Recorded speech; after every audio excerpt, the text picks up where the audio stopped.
बैकुंठ चतुर्दशी की पौराणिक कथा के अनुसार एक बार की बात है, नारद जी पृथ्वी लोक से घूम कर बैकुंठ धाम पहुँचे।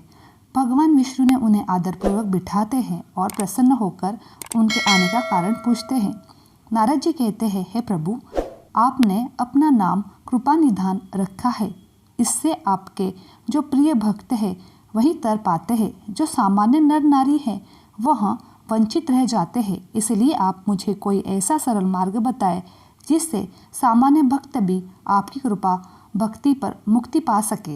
यह सुनकर विष्णु जी बोले, हे नारद, मेरी बात सुनो। कार्तिक शुक्ल पक्ष की चतुर्दशी को जो नर नारी व्रत का पालन करेंगे और श्रद्धा भक्ति से मेरी पूजा अर्चना करेंगे, उनके लिए स्वर्ग के साक्षात द्वार खुले रहेंगे। इसके बाद विष्णु जी जय विजय को बुलाते हैं और उन्हें कार्तिक चतुर्दशी को स्वर्ग के द्वार खुला रखने का आदेश देते हैं।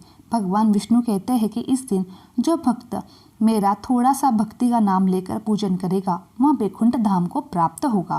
पौराणिक मान्यता के अनुसार एक बार विष्णु देवाधिदेव महादेव का पूजन करने के लिए काशी आए। वहां मणिकर्णिका घाट पर स्नान करके उन्होंने 1000 स्वर्ण कमल पुष्पों से भगवान विश्वनाथ के पूजन का संकल्प किया। अभिषेक के बाद जब वे पूजन करने लगे तो शिवजी ने उनकी भक्ति की परीक्षा के उद्देश्य से एक कमल पुष्प कम कर दिया। भगवान श्री हरि को पूजन की पूर्ति के लिए 1000 कमल पुष्प चढ़ाने थे।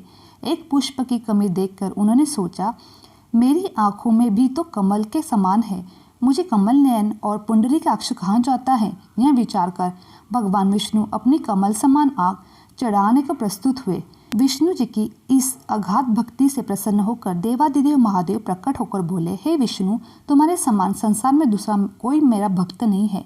आज ही यह कार्तिक शुक्ल चतुर्दशी अब बैकुंठ चतुर्दशी कहलाएगी और इस दिन व्रत पूर्वक जो पहले आपका पूजन करेगा उसे बैकुंठ लोक की प्राप्ति होगी।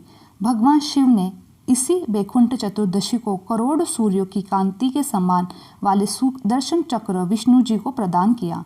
शिवजी तथा विष्णु जी कहते हैं कि इस दिन स्वर्ग के द्वार खुले रहेंगे। मृत्यु लोक में रहने वाला कोई भी व्यक्ति इस व्रत को करता है वह अपना स्थान बैकुंठ धाम में सुनिश्चित प्राप्त करता है। धनेश्वर नाम का एक ब्राह्मण था जो बहुत बुरे काम करता था।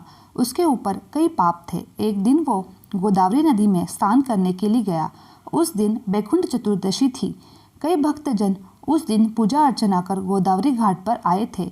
उस भीड़ में धनेश्वर भी उन सभी के साथ था। इस प्रकार उन श्रद्धालु के स्पर्श के कारण धनेश्वर को पुण्य मिला। जब उसकी मृत्यु हो गई तब उसे यमराज लेकर गए और नरक में भेज दिया।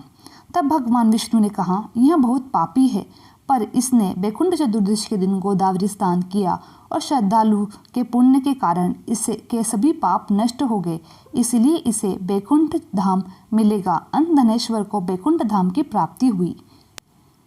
एक बुढ़िया माई थी, उसके एक बछड़ी थी। उसका नाम उर्नी कपूरनी था।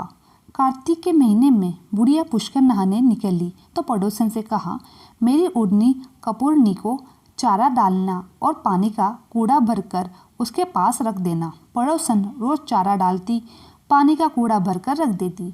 एक दिन पड़ोसन को ध्यान नहीं रहा, उर्नी कपूरनी को कुछ नहीं मिला। वो भूख से मरती पानी के कुंड में गिर पड़ी। गिरते ही उसका स्थान हो गया, कुंड में जाके मर गई। उस दिन बैकुंठ चौदस थी। वो बैकुंठ में गई। बुढ़िया पुष्कर नहाकर आ गई। पड़ोसन से पूछने लगी, मेरी उर्नी कपूरनी कहाँ है? पड़ोसन बोली, वो तो मर गई। बुढ़िया ने पूछा, उसने कितनी काती नहीं है? पड़ोसन बोली, ज़्यादा तो नहीं, सिर्फ एक बैकुंठ चौदस नहीं है। बैकुंठ चौदस के पुण्य से उड़ने से कपूर ने अगले जन्म में राजा के घर जन्म लिया, इसलिए महीना भर नहीं नहा सके तो चौदस को जरूर स्नान का व्रत करना चाहिए। उर्नी कपूरनी की गति मिली, वैसे सबको मिलना, खोटी की खरी की सुनाने वाली सबको देना। कार्तिक माह के दौरान जिन लोगों ने मास पर्यंत व्रत या कोई संकल्प नहीं किया है वह कार्तिक चतुर्दशी व पूर्णिमा के दिन तीर्थ स्थान में जाकर राधा दामोदर का विशेष पूजन कर सकते हैं। कार्तिक मास में राधा दामोदर के साथ शालिग्राम तथा तुलसी के पूजन का विशेष महत्व है। धार्मिक शास्त्रों के अनुसार कार्तिक शुक्ल चतुर्दशी के दिन सुपिंडी श्राद्ध का काफी महत्व है। इस दिन पितरों के निमित्त सिद्धवट व रामघाट पर सुपिंडी श्राद्ध दान किया जाता है। इस दिन विशेष तौर पर यहाँ पूर्वजों के आत्मा की शांति के लिए और घर में सुख समृद्धि के लिए तर्पण दान तथा पिंडदान करने का विधान है। आइए जानते हैं क्या करें कार्तिक चतुर्दशी के दिन। निर्णय सिंधु की मान्यता के अनुसार कार्तिक चतुर्दशी पर सर्वप्रथम तीर्थ स्नान करें। तत्पश्चात राधा दामोदर या शालिग्राम तुलसी पूजन करके पितरों के निमित्त तर्पण सुपिंडी श्राद्ध करें। राधा दामोदर का पूजन सुहागिन स्त्रियों के लिए चिर सौभाग्यदायक होता है। तुलसी शालिग्राम का पूजन परिवार में सुख शांति समृद्धि के लिए जाता है। राधा दामोदर शालिग्राम तथा तुलसी तथा भगवान कार्तिकेय का पूजन करना चाहिए। पितरों के निमित्त तर्पण सुपिंडी श्राद्ध करने से सुख समृद्धि की प्राप्ति तथा उच्च वंश को आगे बढ़ाने वाला माना गया है। पितरों के निमित्त तर्पण सुपिंडी श्राद्ध करने से सुख समृद्धि की प्राप्ति तथा उच्च वंश को आगे बढ़ाने वाला माना गया है। इस दिन पूर्वमुखी होकर श्री हरि व हर यानी शिव जी की पूजन करना चाहिए। गाय का घी में केसर मिलाकर दीप जलाए, चंदन की अगरबत्ती से पूजन करने और केसर चढ़ाए। भगवान श्री हरि को कमल का पुष्प चढ़ाने से वे प्रसन्न होते हैं। अंत पूजन के समय कमल पुष्प अर्पित करें और मखाने की खीर बनाकर उनको भोग लगाए। पूजन के बाद गाय को प्रसाद खिला दें। अंत हर मनुष्य को इस पितृतर्पण करके उनका आशीर्वाद प्राप्त करना चाहिए।